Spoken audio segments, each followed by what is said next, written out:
Like no one was calling you transphobic before. But now we definitely are. Super straight equals transphobic? I don't think so. But also, I don't think super straight is necessary at all. I think this whole situation has been extremely blown out of proportion. But first, let's define what super straight is. Biological man likes biological woman.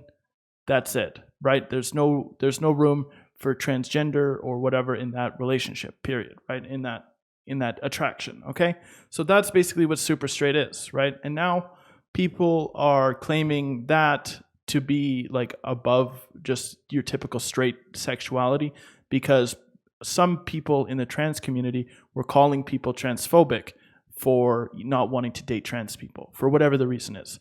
So the way I see it, and from all of the information that I've consumed from LGBTQ members, from super straight people, from straight people, from outsiders to both, I have come to my own personal conclusion. So watch the entire video before you get upsetty and let's talk about it.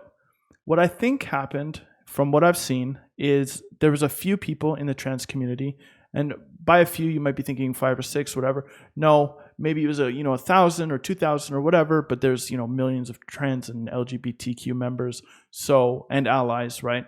So there were some, and they were like, hey, straighties, if you don't date trans people, you're transphobic.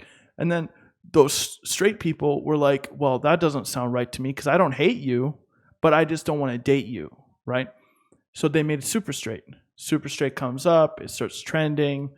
People are like, I agree with, what the super straight message. And then some actual transphobic people slide in there, right? They slip their way in, their greasy little fingers in there. And then they start attacking the trans community, right? They're like, oh, you're gross, or, he, she, or you're an it, or whatever. Being disrespectful when you should be respectful, as long as nobody's hurting anybody, who cares? Let people do what they want to do, right? Then more people in the LGBTQ community are like, wow, this super straight movement is extremely transphobic and extremely rude. So they start firing back because they're seeing the negativity that's, seeping out, right? It might not even be close to the majority of super straight people, but they start firing back, more back and forth, back and forth. It blows up into this huge thing. And now there's a whole on, war on TikTok and is spreading onto YouTube, right? So, do I think super straight is necessary? Absolutely not. I think it was a very small amount of trans people who said those things when they were just being jerks, and then some transphobes actually snuck in, fired back, and now it's way bigger than it needed to be. Right? It's much more of a problem than it actually needed to be. Right? My personal opinion, right? I wouldn't fall under the super straight category. I would 100% date a woman who was born a man but has all the genitals and the breasts and looks like a woman, right? A full passing trans woman. I would have no problem dating, or sleeping with, given my girlfriend was okay with it, or I was single, whatever, right? I would be fine. That wouldn't bother me. But some people it would, for whatever reason, religious, biological children, whatever that might be, whatever the reason, it doesn't matter at all. They just simply don't want to sleep with trans people or date trans people for whatever the reason. And that's perfectly acceptable. And as long as they're not hateful, right? As long as they're not beating them up, as long as they're not killing them, as long as they're not, doing some crazy stuff, right? Then that's perfectly acceptable. And, vice versa. You wouldn't try and force a gay man to have sex with a woman, right? Just like you shouldn't force a straight man to have sex with somebody that they don't want to, like a trans person or whatever, right? It's just that simple. It's none of your business who's in my bed. It's none of your business who's in, Susie's bed. It's none of your business who's in Jerry's bed. It's none of your business who's in, Billy's bed or whatever. It's none of your business at all. If they're not attracted to you, you can't force somebody to have sex with you because that's a crime, right? So this whole thing, I think, has been absolutely blown out of proportion and eventually will blow over, right? In maybe a month, 2 months, a couple weeks, who knows? It will blow over in the future, though. I pretty much can guarantee it. And if not, who knows? Maybe I'm wrong. But it's not necessary, right? People in the LGBTQ community, is all about love and, love who you want to love. We're born this way, we do this and that, and, we want to sleep with who we want to sleep with. Why can't straight people have that also? Well, they can. It was a minority of LGBT members who were saying these things, right? And sadly, it's the vocal minorities on both sides that caused these problems in the beginning, right? Propaganda coming out of both sides, causing people to be pissed off for nothing, causing more divide for no reason. It might be against your religion to be trans. It might be against your religion to be gay. It might be against your religion to be a lesbian.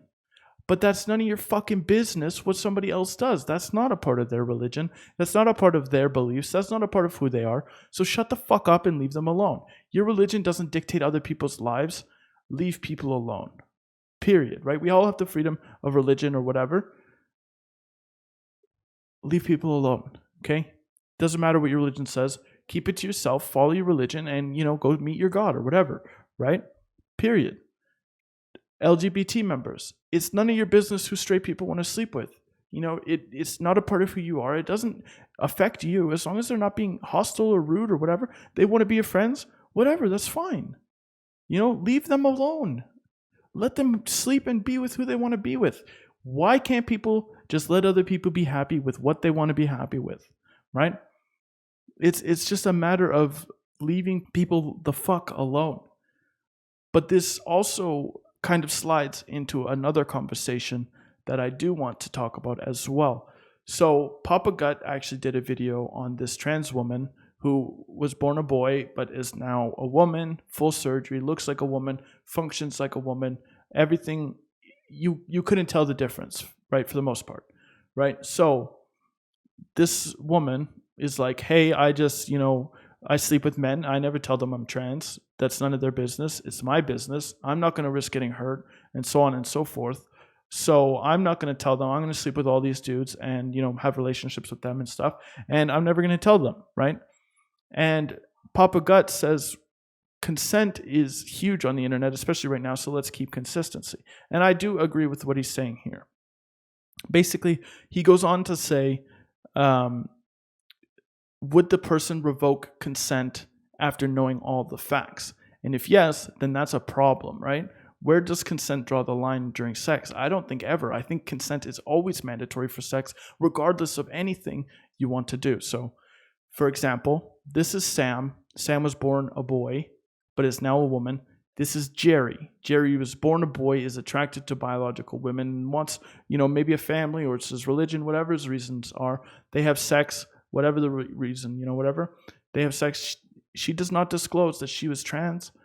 Jerry, however, would not have consented knowing that she was trans, but doesn't hate her, wouldn't beat her up, wouldn't hurt her, wouldn't do anything crazy. They would even be friends, but just isn't interested romantically or sexually, but she doesn't disclose that information.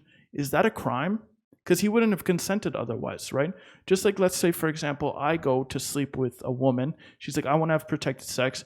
We have protected sex. I pull the condom off, continue unprotected. She did not consent to that. I'm a criminal. Is that the same situation? Is it similar? Can you draw that comparison or not?